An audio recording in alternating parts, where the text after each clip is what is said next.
Hey friends, it's Sonia Miller here. Welcome back to the Junk Monkey and to my channel here on YouTube. Thank you for all the love and support. So today I'm going to get you back and I am going to teach you guys how I tint my wax to be able to produce some different finishes for my painted furniture. Sound exciting? It is exciting. Let me just tell you, let me go ahead and put down some of our vintage white Junk Monkey. This is our chalky style paint. I'm going to put it right here on this. This is my sample plank. Do you see where all the love and fun has been? So a lot of times, and I encourage you to as well, just find something that you can do test on before you even paint your furniture or do your finishes on your furniture. It will give you a chance to see what a look comes out like, okay? So what I'm gonna do right now is just go ahead and put on a really quick brush of our vintage white, which is a nice classic white. Grab my shabby chip brush, and that way we have a surface to get started on when we try all these different colorful techniques. And as you can tell, I do love me some color.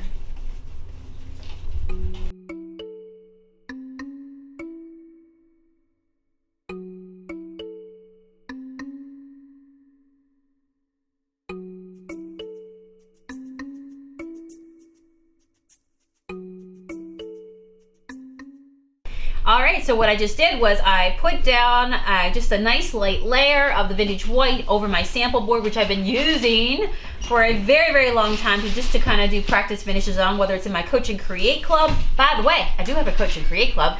If you guys want to join it when it's open, make sure you check at junkmonkeypaint.com and click Coach and Create Club right there. And I teach the ladies in there all kinds of different fun finishes, okay? And we talk business. So what I've done right now is just a white layer of paint over that kind of buildup of colors, and then I did a sand down, okay? So I've exposed some of the colors to come through the white as well, because I thought that would be fun, and also it would represent when you've basically done your design on furniture, right? So I put some white on top of this and allowed some of the colors to come through, and I'm liking that. But imagine, this is your piece right now, and whatever, no matter what color base that you've laid down on your painted furniture piece, whether it's blue, whether it's red, it doesn't make a difference. I'm just doing white so you guys could really see clearly for the camera the differences and how you can do this technique to really bring something to life even more than what it is right now. Because you could be looking at this piece right now and going, what else could I do? I've got colors coming through, I've got the white. Is there anything else I could do? Yes, you could totally seal and give it a final tint all in one. So let's go ahead and do that. So I'm going to take our Monkeyshine, which is our all-natural beeswax polish that you guys know it's a sealer, right? You want to know the difference between our Monkeyshine Wax sealer and our poly. I do have a vlog up here as well. Look for it right here on my channel, okay? But today I'm going to show you how to take that. So I'm going to go ahead. I pulled out a few of my stash of milk paint that we have on hand here. And I'm going to do just basically a couple different styles to really get your creative juices flowing and to really have you start thinking about all the cool stuff that you could do in terms of the tints that you could put on. And you're kind of doing two things at once. You're giving it a custom look, but you're also giving it a custom seal, which is important, okay? So let's go ahead and start with basically, actually maybe I'll add one more. I think we have space and time. We'll go ahead and we'll do 5 different ideas for ways to tint and customize your furniture, okay? So here's our polish right there. We basically just used a spoon, a plastic spoon, scoop it out with, and from there we are going to make the magic happen, okay? So now what I want to do is grab the colors that I want to do. You guys know we have 25 colors of milk paint, okay? Let me just remind you, in fact, all of the colors so that when I'm doing this process, you know exactly what there is to pick from and all the possibilities.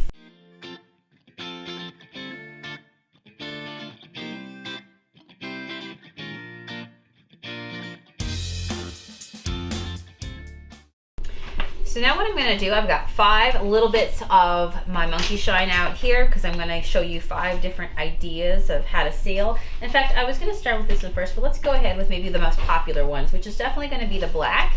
Can you tell this is my stash? Your stash comes in a so much prettier package, just like that, okay? So you get Miss Petunia there. I also have a vlog up here that talks about, milk paint and the difference between it, our milkshake milk paint and the chalky style paint. That was my last vlog. Make sure you check that out too, because lots of great helpful information. But this is a great way how you can use the Miss Petunia milk paint to be able to create your own wax, custom waxes, right? So I'm going to go ahead and put a little bit of the black. Do you see how much I just put in there just to let it fall over that right there? I don't even need that much. So basically just like a, you know, a teaspoon. So we're gonna go with the black, and let me see, I also have my brown here. We have two different browns. We have Lassie brown, and we also have our driftwood. This is actually gonna be the Lassie brown that you're looking at right now, but you could use either one of those tints to make your wax the way you want. So let's do black and brown. The reason why black and brown is so popular is because a lot of times people think about antiquing their pieces because they love time-worn looks, right? So now I'm gonna go ahead and put a little bit of, this is the sea glass right there on that little drop. So just know that, you know, when you're sealing your piece, yes, you could totally use multiple, the colors of the pigments if you want, but for most cases, you're going to want to stick with one. All right, so this is the green here. We have, let's see, we have Irish Eyes green, we have Mossy green, and I feel like, oh yeah, we have Fir green. We've got lots of greens for you guys. All right, so let's go ahead. You can pick whichever, how vibrant you want it to be.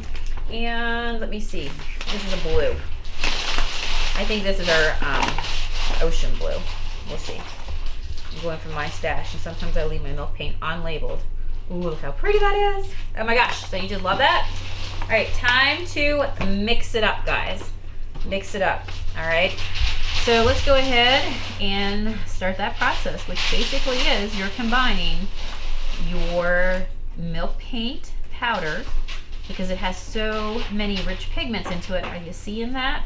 And basically stirring it down, right? So you can make just a little bit at a time and make more as you go, as you determine, you know, how much you're gonna need. I'm just gonna go ahead and turn my spoon over so I don't mix up any of the brown pigments with the blue, because I will tell you, that's the other cool thing about our milk paint, is that you can combine the milk paint solids, and then before you know it, you have your own custom color, right? How cool is that? You see how nice the Monkeyshine just accepts that pink pigment? And now, believe it or not, you have got your very own custom tinted waxes, okay? So that means that you can do, like I just told you, you can blend the paint pigments and do any color you want, making your furniture the way you envision it. You don't have to be held to any sort of like a color that you can only get.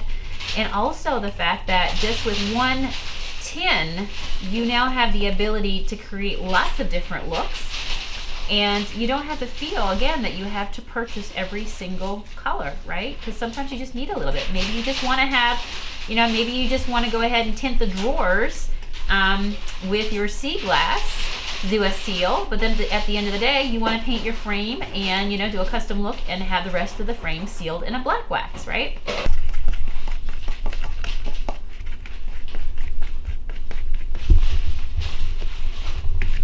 All right, did you guys see that? Pretty darn cool, right? And you'll begin to see as you start to do this, like if you're actually wasting too much of your pigment, because at the end of the day, you can see from this exercise that I really don't need a lot, right? And it just amalgamates so nice with our Monkeyshine. So you guys have been loving on the Monkeyshine, and this is just another fun thing that you can do with it. So I'm gonna go ahead now and imagine this as being the piece that I want to seal, your piece of furniture, your sign, whatever you want to do. So let's go ahead and start with the black wax first. I'm going to go ahead and pick it up on a little brush here and put it all over this area right here, or in this case, you put it all over the area that you want to tint.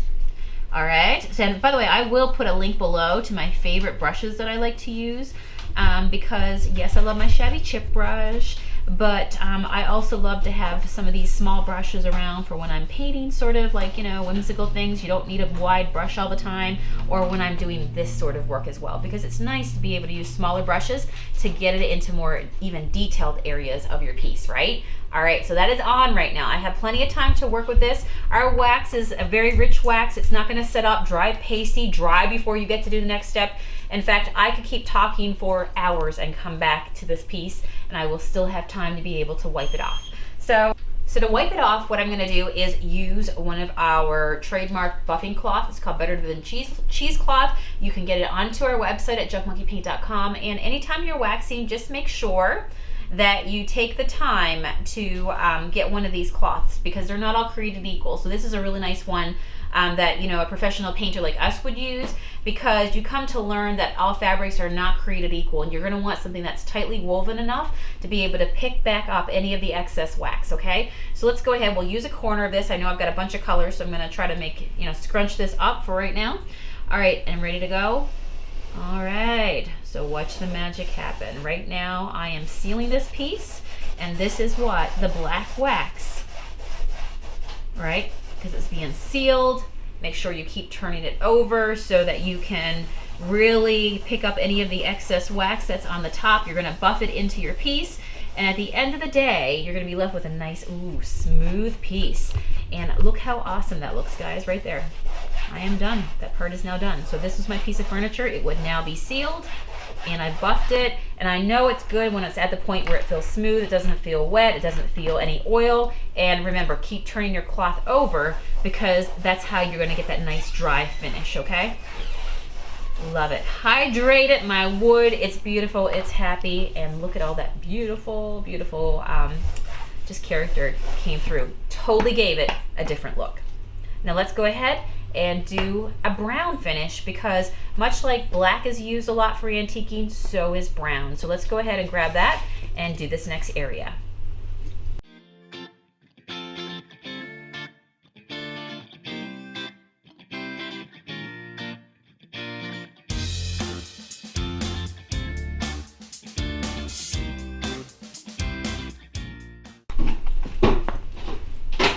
All right, so there is our brown. Now let's go ahead and do the same process. I'm just doing a sample board for you guys today, so just know that we also carry the big buffing brushes, the waxing brushes, which are awesome for when you're working on a big piece of furniture, because you're not gonna be able to use a small brush like this on a big piece of furniture, okay? Things will take you forever, go sideways, you'll probably miss spots, and so look for our waxing brushes. So when you do use wax, you're gonna wanna get the actual Monkeyshine. You're going to want to pick up your buffing brush and your buffing cloth, okay? And then any pigments, if you decide that you don't just want to have a clear wax, whether you want it to have it looking antique or something, okay? Guys, can you see this up close? So this is my brown now done, right? Brown, again, when things get old, it usually goes darker brown or darker black because it imitates dirt in terms of creating a faux antique finish. Now let's try a different sort of look. Let's go ahead and go with the blue, okay? So I'm gonna go ahead and put the blue on here and do a stretch of the blue down over, and same process, and see what it comes out like. And again, I'm doing this over white, but you can do it over any color that you want to be able to create the look that you want, right? You could do a dark blue over teal. How cool would that look? All right, let's go. We had got this on, so now what we're gonna do is we're gonna buff it as well. I always say Jimmy Buffett. So now we have a nice light blue film over it. Make sure you turn your brush over, because you're going to want to get rid of that, any sort of excess that's on the top. And now I have a light blue. Can you see that between the blue right here and the white? So if I added more, I could really even darken this even more, like if I wanted to scoop up more of the blue paint pigments and go over and get them rubbed in and to darken it, right? So you get to play with it, but that's a light blue. That's fine. You guys know exactly what I mean when I say how to do this, and so that's the goal today. All right, let me clean my brush and we'll go on to the next color. Now let's go ahead and do the green that we have here. I'm gonna get the green up, and I'm going to do a line of this color wax. And go all over, make sure it gets down in there nice and liberally. All right, and we're going to take a nice clean part, and we're going to start this process as well. And buffing it.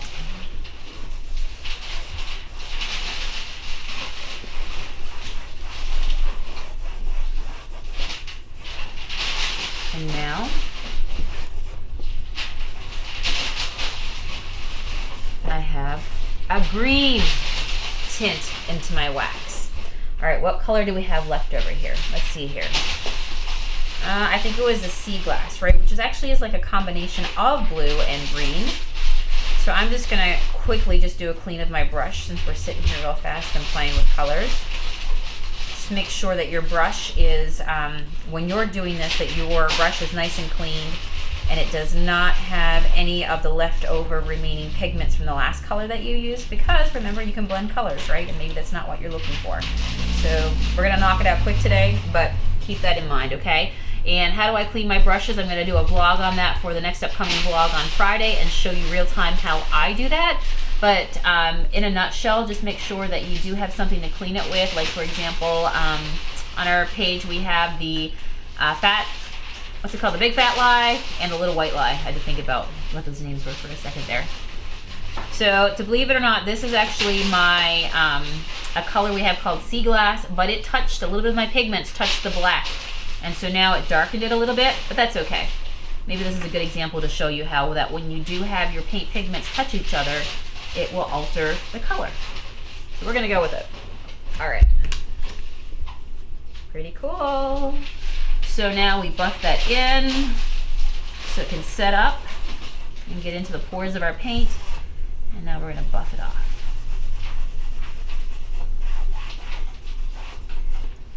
How nice is this, guys? Can you see it? So this piece is actually sealed. If this is a piece of furniture, it would be sealed and also basically dyed, right? You've now completely changed the color from white to any color that you want. So again, we did the black, we did the brown, we did the blue, which came out really light, but I could intensify it if I wanted to. We also did green, and we also did basically kind of like a bit of a custom sea glass because a little bit of the black got mixed in there. But do you see the differences? And so what this means for you guys is that when you're painting a piece of furniture and you're sealing it, in doing this step, you can customize it any way you want to customize it. So imagine if you painted your frame and you basically antiqued it with a black, but the drawers in the front, you decided to go ahead and seal and include a little bit of a green tint, because those two colors will be beautiful together, and overall you have a gorgeous finish. All right, guys, so hopefully I have given you some inspiration, some ideas, and just another way to make your furniture beautiful and gorgeous and feeling all kinds of new and fancy, and definitely hydrated if you're using our Monkeyshine, which is so versatile because you don't have to just keep it clear. Remember, you can totally tint it. So thank you for tuning into my channel. It is Wednesday right now, and every Tuesday, Wednesday, and Friday, I love to do another upload. Thank you for giving me a big thumbs up. Leave a comment below. Tell me what you think. Would you try this, guys? I would love to know if you will try this or if you have tried it as well. Make sure you're putting any of the pictures of your finished projects over on our Facebook page at Junk Monkey Paint Projects, Junk Monkey Paint Projects, or follow us at Junk Monkey Paint Company as well, where there's always lots of fun. All right, see you Friday. Bye.